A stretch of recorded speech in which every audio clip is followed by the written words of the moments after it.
Hello and welcome to another replica reviews video. Now today we're doing something a little bit different again. We've got our second blank firing gun. Now, as I'm sure you may have already seen, the Glock 17, again a Bruni product, was our first one. And this one in front of us today is the Bruni Mod P4, which is basically just a replica of the Beretta. So what we're going to do, just quickly open it up. As you can see, it comes in this nice little hard plastic case. Not too frilly, not too fancy, but nevertheless quite a nice little case. And opening up, you can see we just have the usual kind of Bruni stuff. Basic how-to guides, loads of things about how to field strip it. So if you want to clean this gun, you know, it's got a field stripping guide in there. We might do a separate video for field stripping, but this one's a little trickier, so I'm not really sure if we will or not. But anyway, moving this to one side, again, just a little bit more Bruni kind of information. Again, just make sure that the two pins or part 35 are pulled in the upper position. Now this is basically the slide retention lock. For anybody that's familiar with Glock models, you'll be perfectly aware that these two pins have to be up. If not, you pull the trigger and you cause yourself a whole load of pain. So make sure that the gun is absolutely perfectly fine before you start firing it, because obviously at the end of the day these do produce some pretty high forces.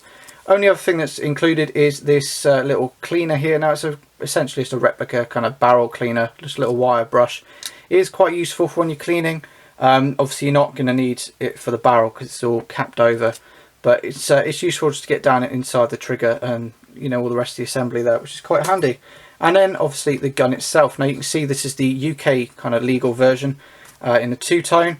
This was to make sure that it complied with the VCRA bill that came in a while back, basically saying that unless you are either registered as a skirmisher or you have a valid defence, so like you're a reenactor or it's a TV prop or something like that, the gun has to be 50% plus in a different colour. So for a lot of manufacturers that basically means just painting a slide in a rather awful shade of orange or blue or green or something. But that said, if you do have a valid defence, i.e. if you're a skirmisher, as I said, a reenactor, or anything like that, then you can actually have these in a complete black sort of configuration, so it looks identical to real steel. And obviously for movie props as well, with the shell casing coming out, it's quite a cool thing to have. So what we'll do is we'll just quickly move the box out of the way, get the gun out on the table and give you a full walkthrough. Okay, so now that we've got the box out of the way, you can see the gun in its full glory as such. Now it is worth mentioning, the camera isn't really doing this orange much justice. It is a bit darker in the images here that I can see through the screen. It almost looks like a baby fluoro orange, but it's a lot darker in real life. I'm not entirely sure why that is, but I'll try and get the colour across better in the pictures later on. Anyway, back to the review itself. Now the lower frame here is a really nice ballistics grade polymer or plastic.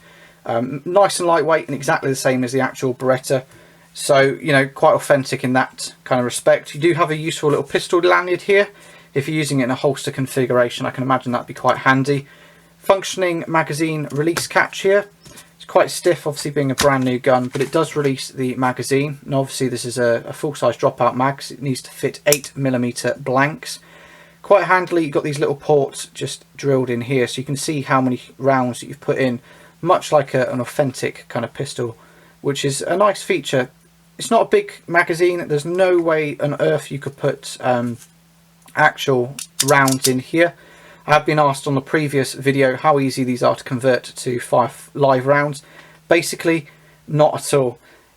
With these guns aren't designed to deal with the stresses of a real firearm. So if you try converting them, you're going to end up killing yourself before you kill anybody else. And it's majorly illegal. You shouldn't even be thinking about that.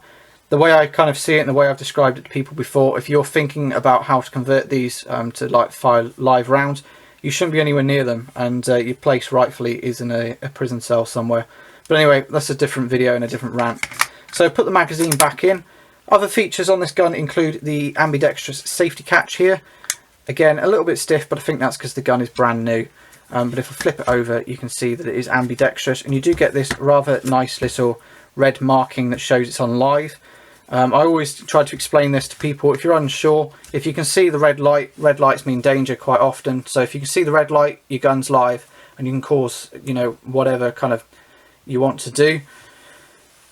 If you can't see the red, obviously it's in safe. You're clear to go. It's a clear gun as such.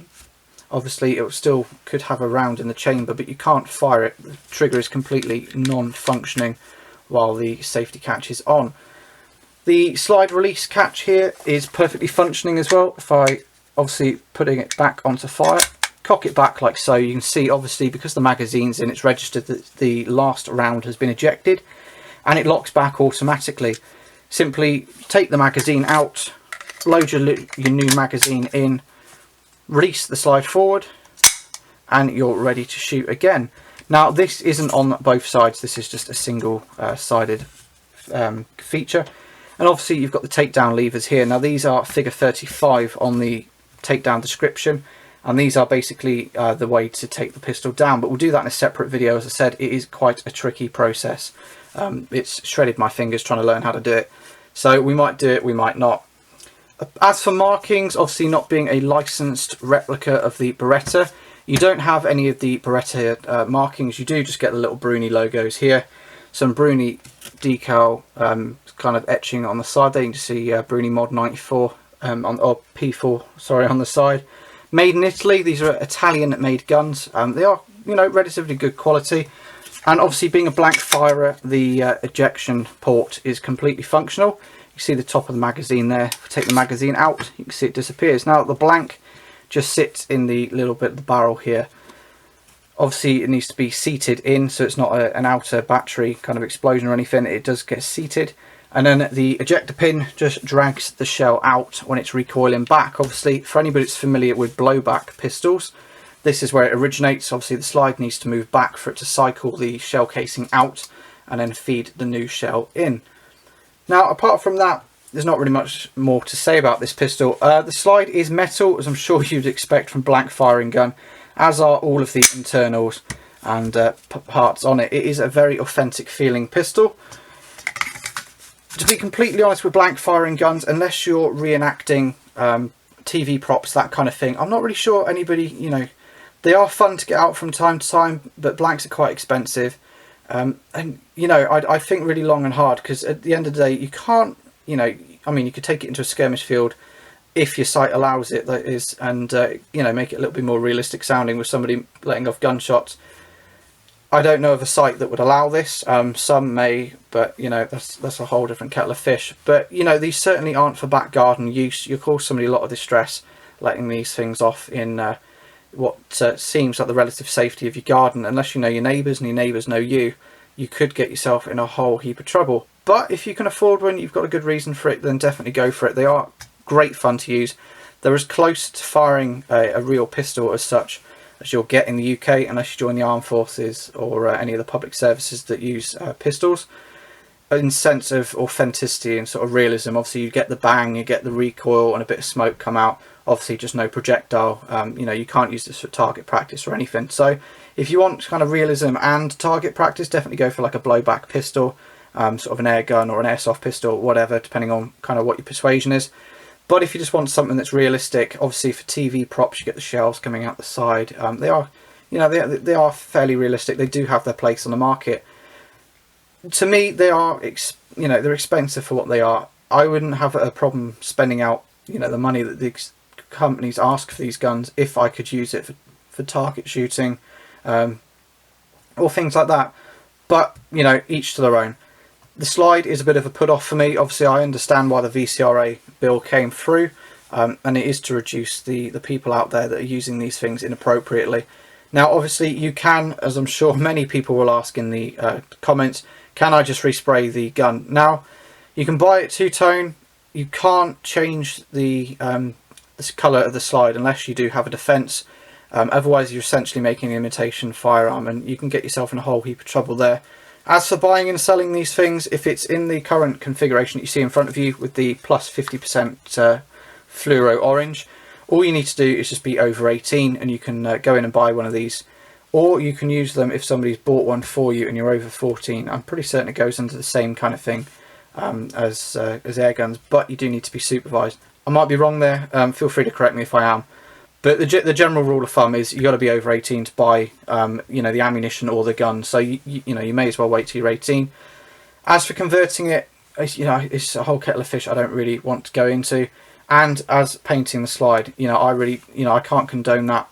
If you do find yourself with a valid defence, then you may be able to convert it across without too many problems. But I'm sure people that know the VCRA bill will be able to kind of comment and guide people through that a lot better than I can. So anyway, thank you for watching another one of our videos. If you've got any comments, any questions, any suggestions, anything like that, just post them in the comments below. I'm always open to constructive criticism as well. If there's something I've missed out, or if there's something that you feel wasn't exactly right, feel free to post it. And I'm open to constructive criticism. But as I said, as long as it's constructive, we do get our fair share of trolls, and unfortunately we do have to sit through and delete a few comments here and there. But anyway, if you like what you're seeing, feel free to subscribe. We have got a Facebook page as well that I'll put some nice close-up pictures of this gun, hopefully get the markings showing a little bit better. So pop over to that. We'll have the link in the description. Feel free to give that a like. We're getting ever so close to 100 likes, so if you know any of your friends, yourselves, anybody that's into their shooting, feel free to post them our way as well. We try to get as much kind of useful and information up as we can. So anyway, thank you very much for watching. Feel free to like and subscribe.